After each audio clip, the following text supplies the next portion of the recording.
Salut tout le monde! Aujourd'hui, nous allons fixer le train avant, le train arrière sur le véhicule. Non pas le train avant et le train à haut, ou le train arrière. Enfin si, le train arrière, c'est le train arrière, train avant, train arrière. C'est rigolo ça. On découvre des choses comme ça. Alors, tu le glisses sous la direction qui est déjà posée. Tu n'oublie pas de laisser le cardan du bon côté du renfort de châssis. Voilà. Tu fais gaffe aussi en le mettant dedans de ne pas rayer le châssis. Tu le mets en place. Il y a ici des petits ergots pour le guider. Et nous avons ici un truc rigolo. C'est que le petit passe-fil qui est fixé sous le cavalier avant du diff central, et ben, il touche. Tu es en pression entre ces deux éléments. Pas bien. C'est pas très grave, mais c'est couillon.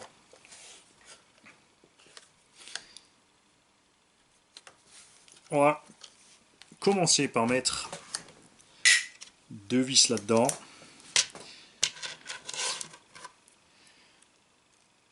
Pour maintenir le train en place. On va pas les serrer à fond encore. Et on va aussi s'assurer de prendre les bonnes. Hein, Mani prend les vis qu'il a l'habitude de prendre.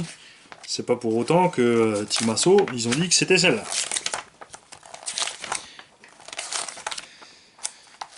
Alors, où es-tu? Petite vis de train avant. 4 par 12 à l'arrière, 4 par 20 à l'avant. Ça, c'est pas 4 par 12. C'est ça, 4 par 12.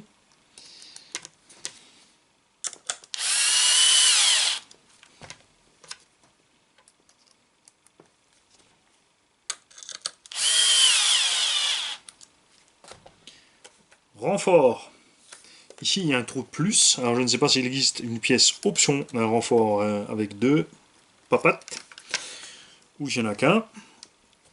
La vis du renfort est, elle, une 4 par 12 aussi.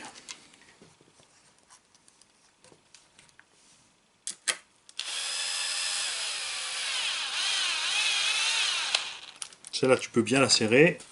Tu as mis des stop à l'arrière. Et le cardan passe vachement près de ce renfort. Donc c'est clair qu'à un moment ou à un autre, ça va toucher. Tu n'y couperas pas. Quand tu fais ça, tu en profites pour voir si tout fonctionne au niveau de la direction.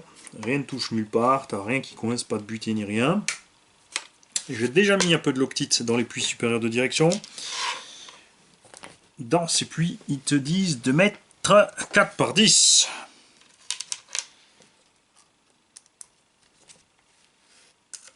Tu fais gaffe. C'est un filetage acier, c'est pas toi de le faire, donc il faut que la vis prenne bien. Si t'es pas sûr de ton coup, moi je suis un peu rodé à la visseuse. Si t'es pas rodé, tout simplement, et ben tu vas à la main. Tu vois, tu tournes en arrière, t'as vu, clac, et tu pars en avant. Et voilà, tout simplement.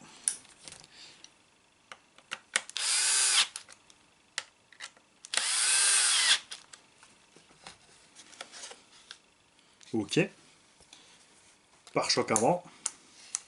Comme toujours en buggy 1.8 très minimaliste, je n'aime pas du tout ce genre de choses. Et on a donc les 4 par 20 puisqu'elles vont choper le carter avant.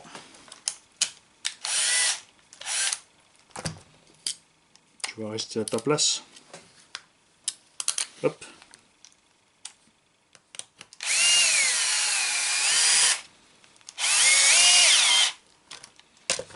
Je suis pas fan du tout, tu vois, il n'y a absolument rien pour protéger l'avant.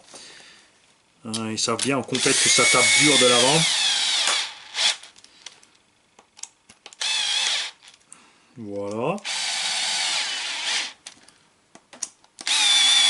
Tout est en place. Tu vois là qu'on a un super débattement. Suspension fonctionne à merveille.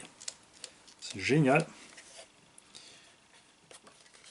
On va en profiter pour tout de suite aussi fixer la direction. Donc là aussi, petit peu de loctite dans ces rotules.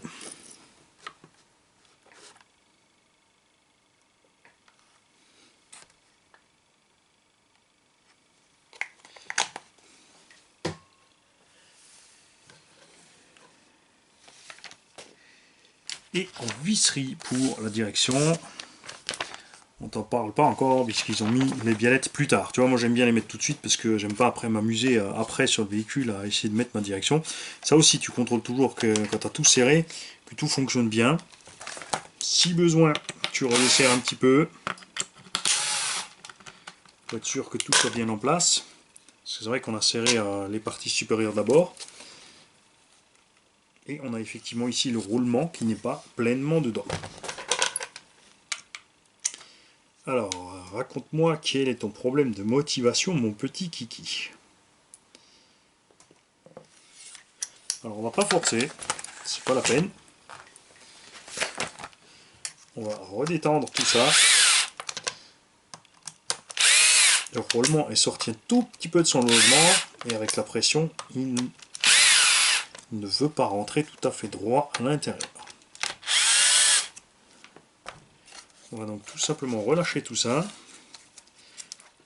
Voilà, pour avoir un minimum de jeu. Pour réussir à le mettre comme il faut.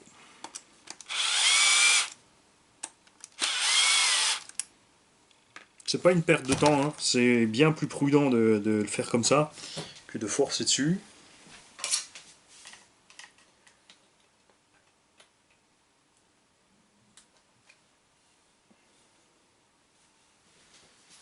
Ne vous faites pas, je suis toujours là.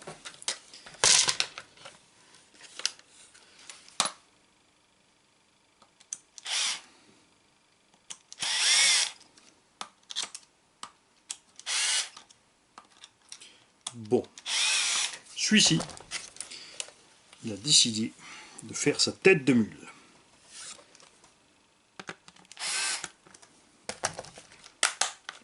Voilà.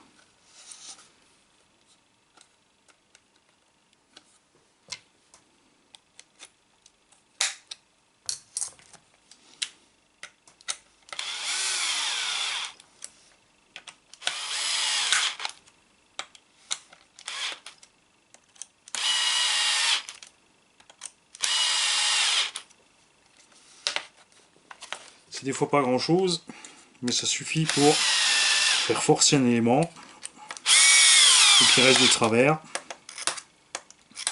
causer une usure, voire une panne ou une destruction.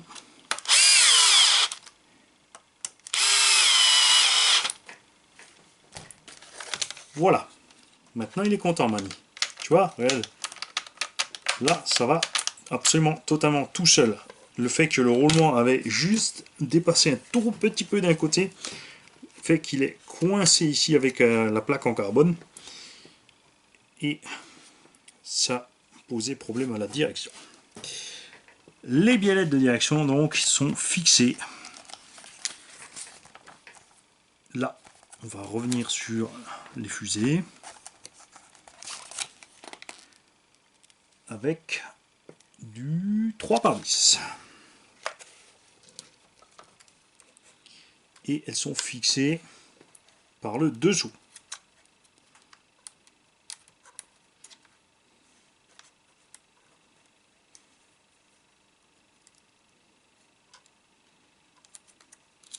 Alors avec des débattements pareils, des triangles aussi courts, il faut vraiment que les angles soient super bien calculés pour être sûr de ne pas avoir de blague au niveau au moment de la compression de la suspension, que ça ne change pas les angles ni rien.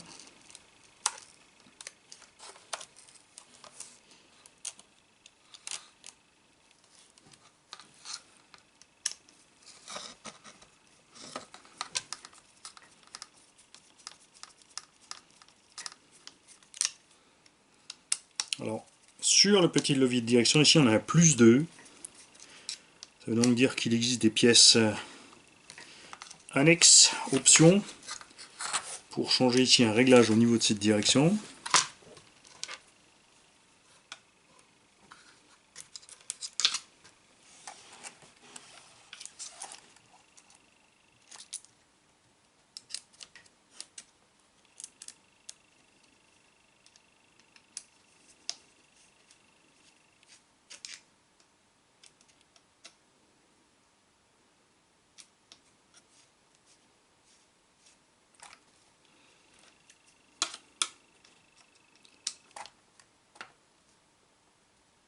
Voilà. Direction posée. On va poser l'arrière. On va t'écarter un petit peu, toi.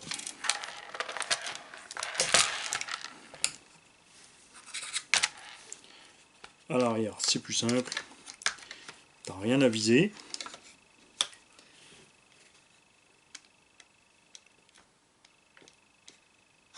Je n'oblige évidemment personne à regarder cette étape. Mais moi, je le fais pour le proprio, qui voit quand même tout ce qui se passe avec son engin.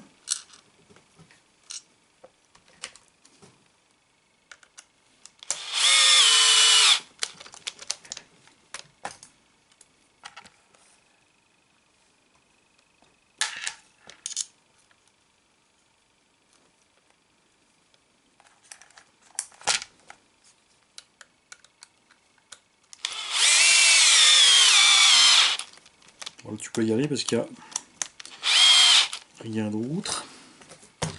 La petite 4x10 pour le renfort. Lui aussi fixé avec une seule vis. Et là aussi, on a plusieurs choses. Ici, on a deux petits trous avant-arrière. Je pense que c'est prévu pour des lestes, pour des petits plans d'équilibrage ou quelque chose. On a différentes fixations, donc il existe peut-être plusieurs types de renfort de châssis, à moins que c'est pensé différemment si ils ont fait le même châssis pour le thermique et le brushless. C'est la grande tendance en ce moment, évidemment, ça économise beaucoup d'argent pour les constructeurs de te faire le même châssis et ensuite à toi de switcher les éléments, parce qu'au début on avait les châssis thermiques qui étaient adaptés pour le brushless, donc on a un mauvais équilibre. Ensuite ils ont fait des châssis spécifiques brushless et thermique séparément pour le meilleur équilibre dans les deux cas, et là ils sont en train de revenir avec les systèmes de montage qu'ils ont évolué un petit peu sur des châssis qui sont exploitables dans les deux cas, ce qui est plus simple pour eux, et au niveau de l'équilibre ils s'en sortent bien, donc il n'y a pas de raison. Timasso est un des premiers RC8B qui avait fait un système qui fonctionnait vraiment bien sur les deux cas. On a ici quelque chose que j'apprécie, c'est une vraie fixation pour le vario. Tu ne peux pas ici varier quoi que ce soit par rapport à certains autres buggy qu'on a eu en main entre temps.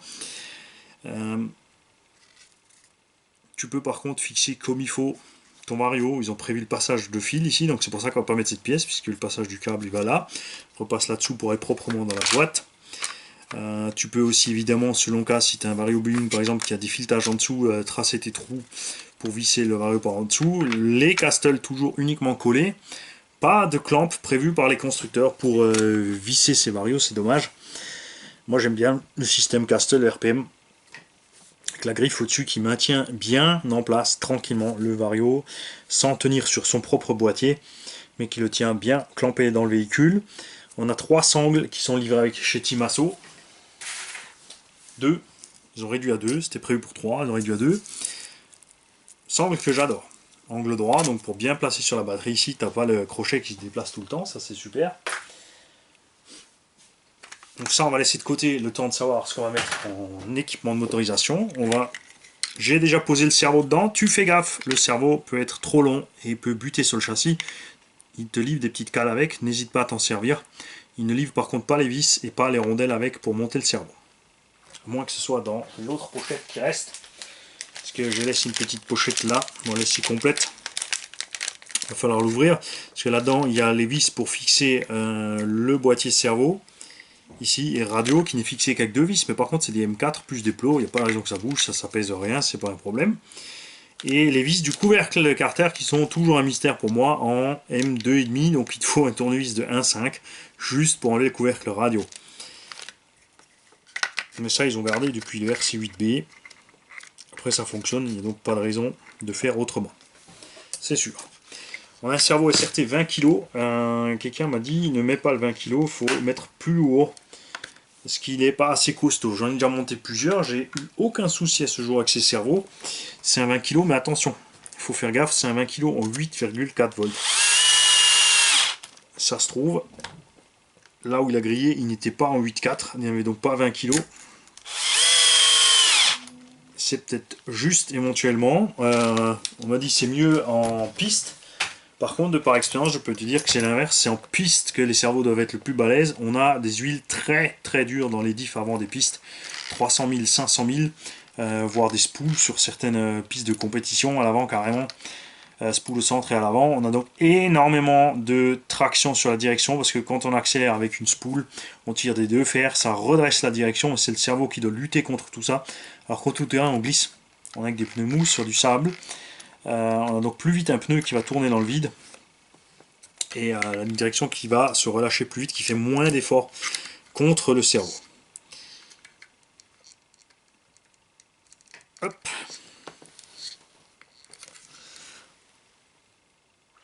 On a aussi une biellette de direction qui est uniquement clipsée. Sur beaucoup d'autres marques, c'est vissé pour éviter de se barrer. Après là, le clip tient bien chez Timasso. On a aussi toujours une corne de cerveau plastique livrée avec. Par contre, elle a des grandes dents et une bague de renfort ici sur la corne de cerveau. Donc de ce côté-là, ça tiendra bien. La suspension semble déjà hyper soyeuse. Évidemment, on n'a pas toute l'électronique à bord, mais je peux vous dire, niveau sensation, déjà, ça sent bon. Ouh, ça me plaît cette histoire. Le moteur, quant à lui, va sur ce chariot avec les deux vis, contrairement à Techno, qui sont accessibles par en haut. Ce qui est très bien aussi. Je sais pas pourquoi Techno sur allait se compliquer la vie à faire un trou dans le châssis avec une vis sous le dessous. Là, tu as les deux dessus. Donc, aucun risque que ça bouge. Évidemment, on va monter ça avec un peu de loctite. On mettra le cerveau en place quand on mettra le récepteur et les réglages, quand on aura le vario, tout ce qu'il faut.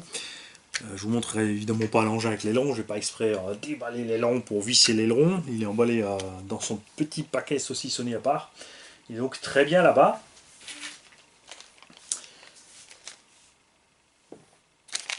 Et je confirme qu'il n'y a pas les vis pour le cerveau, ou du moins, ou pas les rondelles.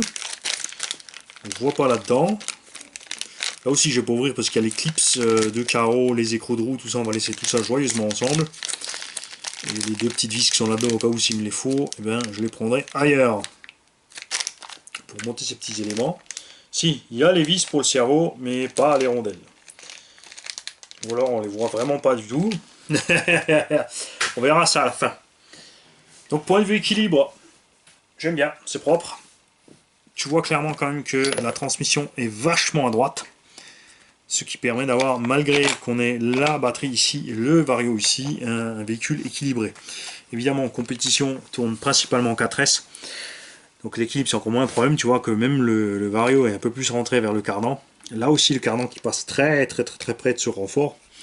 Moi, je dis que ça va frotter, c'est clair, c'est inévitable. Je préfère personnellement les renforts qui partent en H ici, pour bien éviter cette pièce, comme sur le SC10 au bas haut.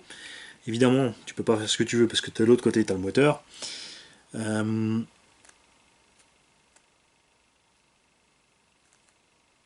Le cerveau, c'est sûr, si tu regardes au-dessus, est de travers. Mais comme dit, ça fait longtemps qu'ils font comme ça te laisse la place pour une grande boîte radio, ça marche bien. Ça dérange absolument pas, la place est là. Faut évidemment faire gaffe avec la direction.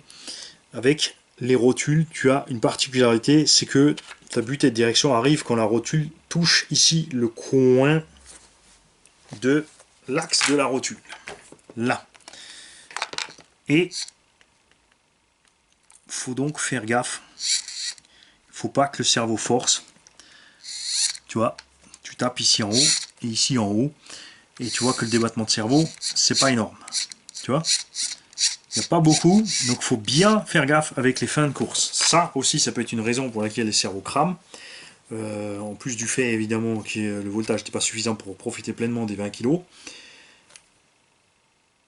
Je vous laisse donc là, avec cet engin préalablement fini, on n'a pas de roue, on n'a rien, on attendra savoir pour l'électronique. Je vais rapidement vous poser la carreau dessus aussi pour que le propriétaire voit le carreau. Mais toujours encore le film de protection dessus. Ce qui lui a plu, c'est la couleur qu'on a fait pour Matt. Il a dit qu'il l'avait juste par contre en plus vif pour le circuit. On lui a fait donc ce dégradé aussi, mais à la place du jaune camel. Enfin si, j'avais du jaune camel aussi. On a passé un orange plus fluo. Là sur la vidéo, je ne sais pas si vous allez le voir avec la lumière. Tu vois, on a un dégradé jaune-orange. On a fait le petit bec pareil évidemment. Quand le film de protection sera enlevé, cette peinture sera bien brillante, bien reluisante. Et ce sera donc évidemment à lui de faire ce qu'il faut avec les stickers. Au niveau de l'aération, Timasso a prévu des petites empreintes partout ici qu'on peut découper pour laisser sortir l'air. Là, comme je vous l'ai dit, la carreau est complète encore avec son petit rebord en plus que je n'ai pas découpé. Et tu vois, si tu montes tes plots, tu pourrais largement la monter. Hein, ça ne dérangerait pas du tout. Donc je vais voir ça avec le proprio du véhicule s'il veut qu'on lui laisse la carreau complète et les plots en haut, ou si on la descend à fond la caisse. Moi, comme dit, je ne suis pas très fan d'avoir tous les éléments complètement coincés là-dedans. Je préfère quand il y a bien de la place sous la carreau. Tu vois qu'en buggy, en général, c'est assez ric-rac. Pour installer là-dedans ensuite les éléments de la CRT4 Pro, je vais essayer, mais c'est pas dit qu'on ait la place, de profiter du boîtier. Le récepteur est relativement petit, avec un peu de chance on arrivera à poser les deux modules dedans, puisqu'on va prendre la température moteur et le voltage de la lipo ici. Donc le câble on pourra le passer tranquillement là-dedans aussi, pour aller ici vers les prises. Et ici on sortira directement vers le moteur, donc très court, et ce serait sympa si on pouvait bien mettre ces deux modules là-dedans. Comme ça tout serait rangé, on n'aurait rien à l'extérieur, ça serait absolument super. Et je confirme encore une fois donc que le Castle Mamba Monster X câblé est plus léger que... On a 100 grammes tout juste, j'en ai un là avec les câbles, avec une prise de C5, avec les câbles moteurs. J'ai 100 grammes et des brouettes 104 grammes, 105 grammes pour mon Castle Monster X. Contre le XR8 Plus qui dépasse les 130 grammes. On me dit c'est ridicule la différence. Après, les moteurs au Biming sont apparemment un peu plus légers. J'en ai pas là. J'ai pu peser que mon Castle 1512 1800 kV. Que je vais mettre, je vais tester ce combo 4S quand même dans le haut de body. J'ai envie de faire au plus léger possible, voir vraiment les différences, et donc du coup aussi remettre les ressorts d'origine du haut de body du kit pour voir ce que ça donne, même si ça me semble vraiment faible. On verra ça. Donc je remercie l'abonné de m'avoir confié ce véhicule pour ce montage, ça m'a fait plaisir de monter cet engin, puisque le RC8 B3, j'ai pas pu le monter, il est arrivé déjà monté, le dernier que j'ai monté c'était RC8 B tout court, il y a 10 ou 15 ans, donc ça m'a permis de voir un petit peu les évolutions. Vous avez vu, là aussi c'est un kit, genre Techno RC était très clair sur le montage. Là il y avait 2-3 choses, c'est pas des incohérences mais pas super, évidemment en delà de mes erreurs à moi, je dis pas. Haut de body pour l'instant les pires, point de vue du kit. L'OSI c'était aussi relativement bien sur le kit. Et vous allez voir quand on va monter le Proline par rapport à Proline, si eux c'est bien foutu. Et ensuite vous verrez par rapport à Obao. Et là vous allez voir que Obao, eh ben, même au niveau des notices, si c'est les moins chers, ça reste mes préférés. Parce que vous allez voir, il n'y a pas la moindre erreur, la moindre chose bizarre dans la notice, pas de jeu bizarroïde. Là vous l'avez vu, il n'y a rien qui dit au niveau des cales de train. On a donc les triangles avant et les triangles arrière qui ont un jeu malgré la cale de quasiment 1 mm dans les fixations. J'ai utilisé les clips de réglage qui restaient pour l'avant, donc 1 mm en bas, et à l'arrière il restait les 1-1, j'ai donc mis les 1-1 et ça passe, ça ne gêne pas, ça frottouille un tout petit peu mais ça va se faire, c'est pas un problème évidemment. 0,9 devant et 1 derrière, ça serait parfait. Mais voilà, c'est pas très grave, ce sont des petites bagues en nylon, ça va pas poser problème, ça va se faire. Au sujet donc du décalage des triangles vers l'avant ou vers l'arrière. Tu peux évidemment, comme tu peux régler ton train avant, tu peux décaler tes triangles inférieurs et supérieurs, puisque tu ne peux pas ici régler comme sur l'autre bodies au niveau des porte-fusées d'échappe. À l'arrière tu le peux.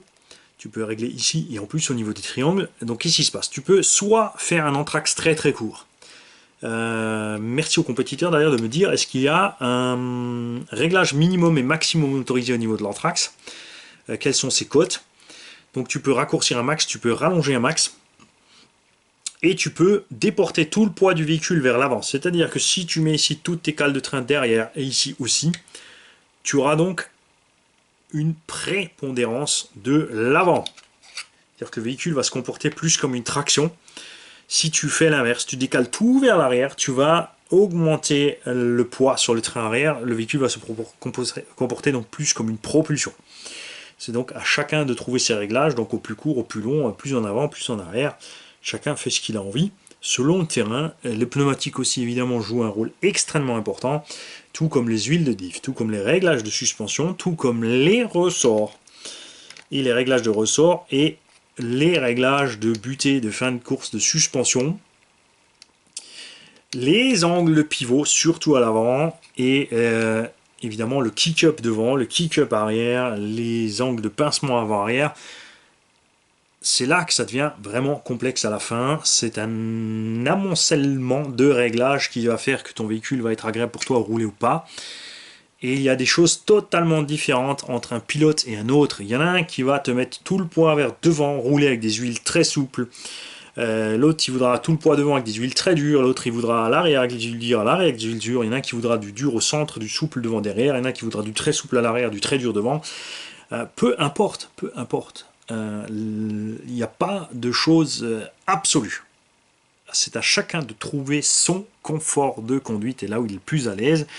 Évidemment, ça change du tout au tout selon la qualité du terrain. Si tu as, pour moi, un vrai terrain tout-terrain, est un terrain en terre encore molle et fraîche, qui se dégrade au fur et à mesure des passages, qui change, qui est refait entre les courses.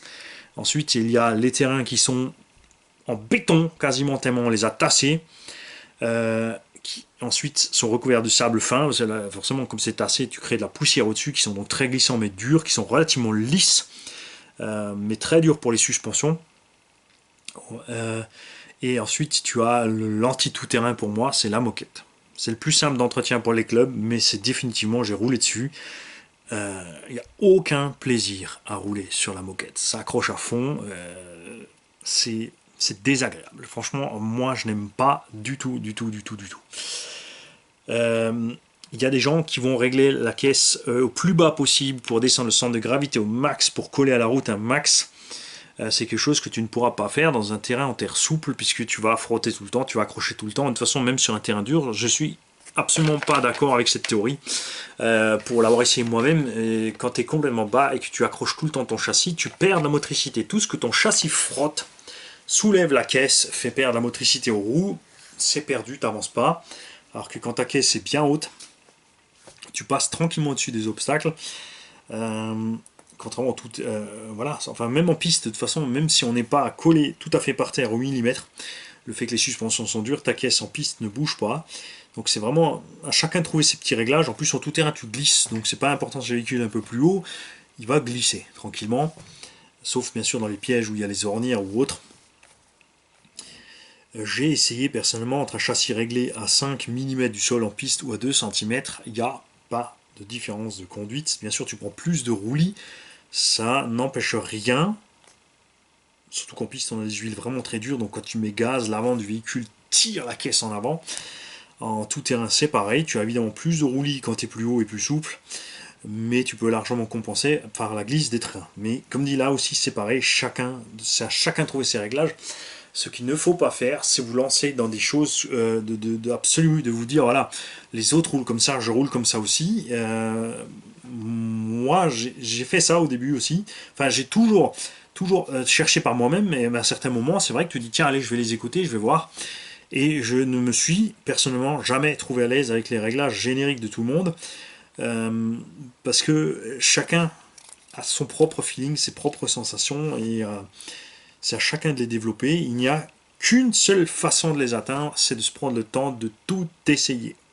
Du souple au dur au niveau des huiles, du souple au dur au niveau des suspensions, du souple au dur au niveau des ressorts, de mettre ses biellettes longues, courtes, déportées à l'intérieur, à l'extérieur, d'avancer ses masses, de les reculer, d'allonger la voie, de raccourcir la voie, etc. etc. Et évidemment les pneumatiques qui au final, tu peux prendre deux caisses complètement différentes au niveau des réglages, et avec des pneus totalement différents, rendre ces caisses quasiment pareilles à rouler juste par les pneumatiques, parce que c'est vraiment la touche finale.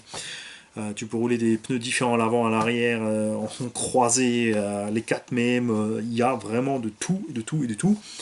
Donc j'invite chacun à partager ses connaissances, ses sensations, ses impressions, et de ne pas oublier que les réglages de chacun ne sont pas une vérité. C'est une vérité pour toi-même, tes réglages sont une vérité pour toi, mais pas forcément pour les autres.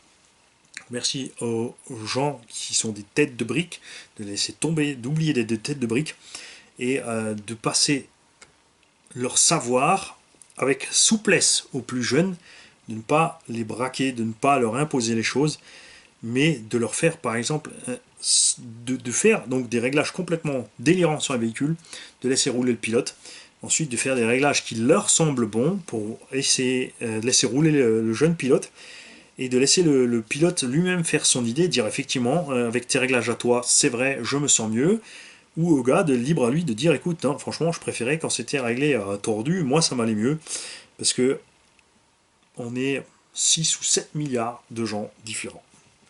Il y a 6 ou 7 milliards de réglages différents à faire. Il faut juste trouver ses aises. C'est pareil avec l'orthographe. Peu importe comment tu m'écris le mot différentiel, si je sais que tu parles de diff, je saurais t'expliquer comment trouver ton réglage où tu seras à l'aise. C'est comme ça que ça se passe. La preuve, c'est qu'il existe plein de constructeurs différents qui ont plein de réglages différents, qui ont leurs habitudes, leur répartition des masses différentes. Pourtant, tous ces véhicules roulent et tous étaient déjà au moins une fois champions de quelque chose. Sauf Opitech. Oh, je plaisante, il y a moyen, il y a du potentiel. C'est ce qui m'énerve chez Opitech. C'est qu'il y a un gros potentiel dans ces machines, mais c'est l'échec à cause de l'obstination d'écouter les retours clients et de faire quelque chose. Quand ça fait 10 ans ou 15 ans qu'on vous dit que les noix sont molles, qu'au bout de 10 ou 15 ans, on propose toujours encore un kit renforcé, c'est qu'il y a un problème. Parce que le kit renforcé devrait être monté d'origine et il devrait tenir. Mais quand même le kit renforcé ne tient pas, il faut vraiment se poser des questions. Salut tout le monde! Vous verrez évidemment ce véhicule fini quand quand on aura décidé avec le propriétaire quel combo va aller là-dedans. On fera son montage radio, le setup final. Bon, entre temps, je vais quand même déjà me pencher sur est-ce que je vais réussir à rentrer toutes les sondes à l'intérieur du boîtier et juste mettre un minimum de câbles à l'extérieur pour que tout soit reste vraiment méga super propre comme prévu par Timasso. J'adore cette caisse, j'adore le look, j'adore le mélange des couleurs, j'adore le montage, je veux dire, c'est top. Là, les suspensions sont soyeuses comme je les aime en tout terrain. Voilà, c'est chiant. Je suis pour, à fond. Salut.